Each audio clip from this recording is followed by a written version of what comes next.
Hello and welcome back to our YouTube channel. I'm Sarah and I'm thrilled to be joined by the 2022 Four Continents champions in ice dance, Caroline Green and Michael Parsons. Thank you so much for doing this.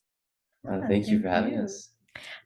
So you've just wrapped up with Champs Camp. For some newer fans or maybe people that don't know what Champs Camp is, can you talk about what you do there? So Champs Camp is basically a developmental camp for all of the Grand Prix athletes on Team USA. It's an opportunity for us to show our programs and our progress to start the season in front of all of our judges, receive some feedback, and also just get a baseline for where we're starting the season. Thank you. And how was your off season? What did you get up to? Well, we've Well, had a lot of changes this off season. We've moved from Leesburg, Virginia to Canton, Michigan to train with Charlie White, Tanith White, and Greg Zerlin. Uh, so that's the biggest change, and that's really all that we've done this off season. yeah, and train, get new programs, get into gear to head into the season. So last season you achieved some of your best results. How would you describe how the season went for you? Yeah, I think last season we really made a lot of strides in sort of coming into our own as a team and sort of finding our voice as skaters and within our partnership. I feel like every year before that it was always like, we're a new team, we're gonna kind of see how things go. So I think last year we definitely made a lot of progress in sort of defining ourselves as a team. Okay. Your previous coaches were your coaches for a very long time. What's the adjustment been like moving away from home? It's been a huge adjustment. Again, I've never had any other coaches than Alexia and Elena until this year. So just adjusting to a new system of training and a new environment is a lot. But I think we're both doing a really good job with it. But obviously, it Mhm. takes time. So we have to remind ourselves that when we're on the ice and we're training, that we're still adjusting. Yeah. And I think the team at MIDA has been, really aware of how big a change it has been for us and have been really supportive and, making sure we have everything we need in order to perform at our best and train at our best. Can you talk a bit about the decision behind your coaching change and what drew you to Charlie, Tanith, and Greg? I think moving towards this next squad, we really had to think about what allows us to grow the most as a team and to push our artistic vision and our programs to the highest level possible. And I think that our best opportunity is here. So I think we made that decision together, and so far so good. How far into the off season, or when exactly did you uh, move to Michigan? It was pretty late in the off season, but nothing alarmingly late. So with that, did you have your new programs choreographed or sort of what music you had in mind, or did you come to Michigan and then have to sort of start again with programs? Yes, we started our programs in Michigan. Yeah, we had a bit of a pivot. So, Yeah. but I feel like I have a lot of faith in the material we have so far and what we've been able to come up with our new team and the process, although it's been different, has been really fun. What was your reaction to the pattern dance being removed from the rhythm dance this year? It was Did you see funny. it coming at all? Well, we there were definitely some hints about it, and we were just hoping that maybe it would still be in there. But I mean, it was funny at Champs Camp while we were doing media, we got asked like a question, "What's your favorite element?" And that was mine. I was like, "Oh, not anymore."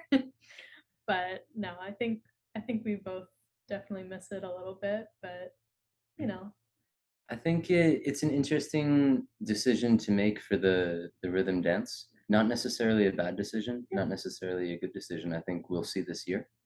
Um, on one hand, I thought the compulsory dances were a great, or the pattern dances were a great example of, or a great way to compare teams one to one doing the same steps. On the other hand, it doesn't allow for as much creativity. So hopefully we see that this year with our programs and with our competitors' programs, that we're able to really make more unique rhythm dances and really personalize them more than we would having to do the same steps. And I think that's part of what played into the decision to remove it. Do you see it lasting more than one season and working with something other than Latin, perhaps? I think it all depends on this year. I think Yeah. things always tend to get a little bit experimental after an Olympic season, so we'll see. I think it'll probably be based on like the skaters' experiences, the coaches' experiences, the officials' experiences, and also the fans. Yep. Whatever everybody seems to want at the end of the season, I hope that's what we get. So how did you come up with the music for your rhythm dance? Was it something you'd been listening to before, or was it something that your coaches had brought to you? This was an interesting process of a little bit back and forth trying to find something that would fit what we want in our free dance and our rhythm dance this year. But speaking specifically about the free dance, we wanted something that would stand out, but also be very different from last year. I think last year we really broke out with our free dance and created a really good impression and built a lot of momentum for ourselves. So moving into this quad, we really want to continue that momentum, but we also are being very careful not to just repeat ourselves and do the same type of program every year, because I think that stalls your growth as a team. Mhm. This program for our freelance, we're skating to Gershwin, and just something that stuck out to me when we made that decision was I told my mom, and my nana, who just recently passed, had asked her almost every year to ask me to skate to Gershwin, and so to just have that happen now, I'm really happy with the music decisions that we have, and I'm really hoping that these are programs that take us far this year. Did you expect your free dance last season to become such a fan favorite?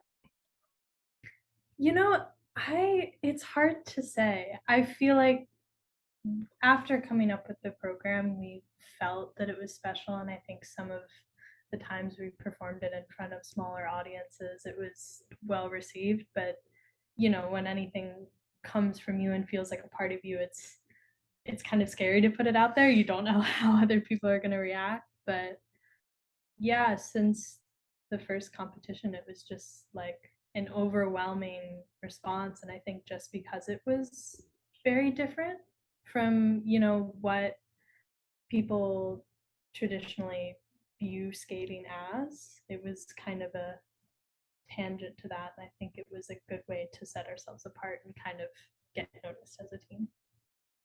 You were involved with the choreography process last year. How involved were you this year with it? I think we are definitely still involved somewhat.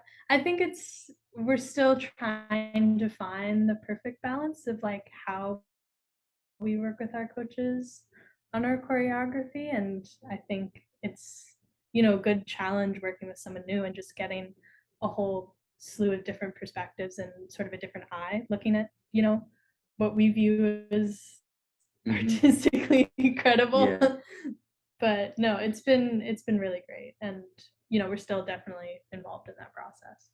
and this is also very early in the season, so although we have 2 complete programs right now, I would hesitate to say that the choreography is over, Yeah. because they will continue to evolve throughout the season. Um, like last year, you always said that your free program or free dance was more open to interpretation with the story. Is that the same this year, or is there a meaning or story that you're sort of aiming to portray? I think we're approaching this program more character-based and more story-based, so it won't be so much up to interpretation. But I really like the idea of leaving stories open to the audience's interpretation, because I think it does allow them to be more a part of it, because it can resonate with whatever they want it to. Whereas if you're taking a very set story, it might not resonate with some people as much. Yeah. I think we're just really focused on sort of creating a feeling not only between us as we're skating, but with the whole audience and sort of involving them in our performance and just allowing everyone to feel a little bit of joy while we're skating. Can you talk a bit about your costumes for this year, particularly for your free dance? Last year, they were sort of ones that definitely helped with the viewing of your free dance. Is it sort of the same theme this year, or have you gone with something else in mind? That's a difficult question. I definitely think our costumes this year aren't as avant-garde, but I think that being said, it lends to the program, and it's definitely going to be, I guess, more recognizable. Yeah, whatever the program is in any skater's career, the costume has to go with the program for it to work. Last year, as Caroline said, it was a very avant-garde program, very avant-garde costumes. This year, the music is much less avant-garde and it's more widely known. So these will be more traditional costumes. Hopefully they're not just like cookie cutter, like everyone would recognize them. Hopefully they're special. And I think we really trust our costume designer's artistic vision. He's always done an amazing job. So we won't have such crazy costumes this year. How involved are you both with the process? Do you sort of give any opinions on like what you think the colors should be, or what's the design process between you and your costume designer? Yeah, so I think it starts with kind of generating ideas of things we like or certain silhouettes or styles, and just I think this year for both programs, we got together, especially Tanith was really involved in the process and coming up with sort of like mood boards for what we kind of wanted from our costumes. And then from there, we shared it with the designer, and he listens to the music and sort of takes in that information that we give him and creates more of a finished singular product versus kind of the hodgepodge of ideas that we bring to the table. And that whole process is really fun too, between us and our coaches and Mathieu. It's very cool and something that we're used to every year. Mathieu is one of the constants, I guess, in our career at this point, which is fun to say. No, it's been really great working with him. And what's it like to work with Charlie and Tanith? Because they are obviously so well known and well recognized Olympians and Olympic medalists as well, and champions in Charlie's case. It's different than I was expecting. I think all egos at our new rink are left at the door, which is very cool to see. And on the ice, it's amazing just to witness the creativity that they bring and that they share with all the teams there. Not only us, but the other teams that we're training with. I mean, we've only been here about a month, so we're still really just learning to experience it. But we're really happy. More than a month. Month and a half. Month and a half. No, I mean they're so focused on just creating an environment within the rink that is so healthy and so supportive, and I think that really translates into how much we love training. I mean, it's just like such a great environment to be a part of, and I think when we're all working together and maintaining a good environment, like it just makes us push each other forwards, and it's just so great to see other teams' success. And it's just we're so lucky to be part of such a cool environment.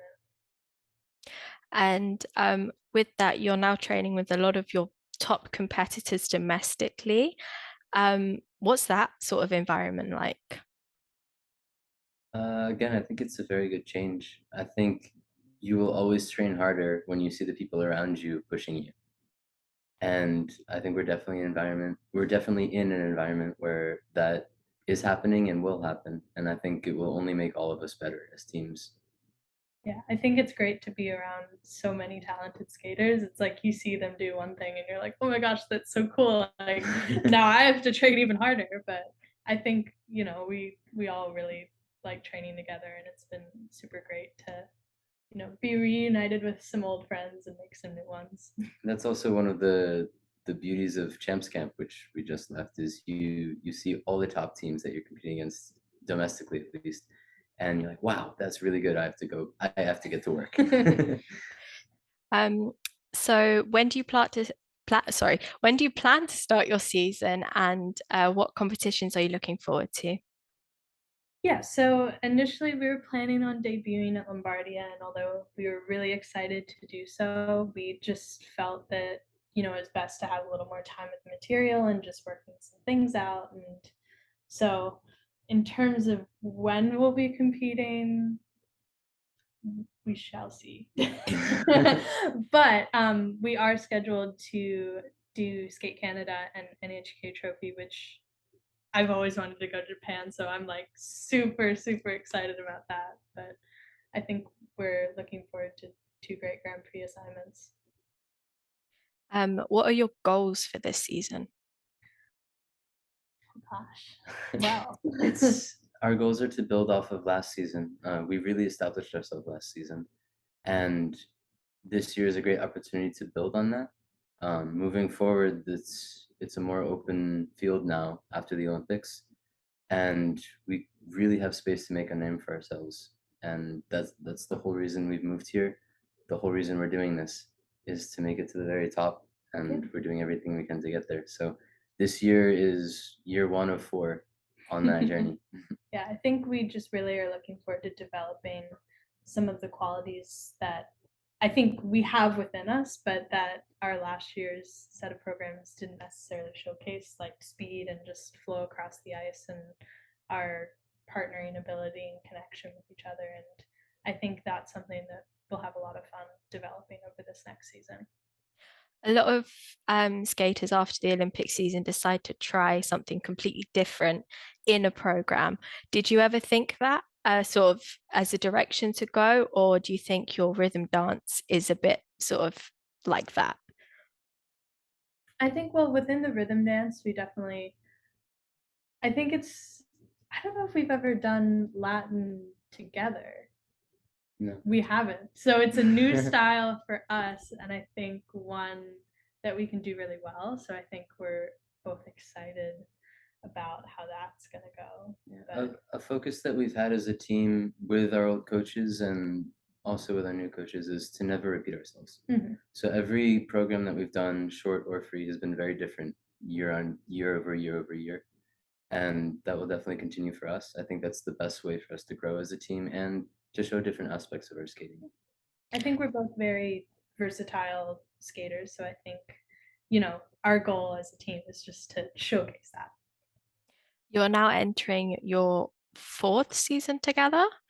And you both previously came from sibling partnerships. Can you talk about your dynamic, how it's grown, how it's changed over the past 4 years, and what you look forward to showing in the next 4? I think as time has gone on, we've really learned to trust each other and our artistic processes. I think we work slightly differently, but as you get used to your partner, I think you really learn how to work with them. And I think every year that we've worked together, we've gotten much stronger, not only on the ice, but our relationship off the ice and our relationship working towards our goals. Mhm. So I'm really happy with our progress so far. That is all the questions I have. Thank you so much.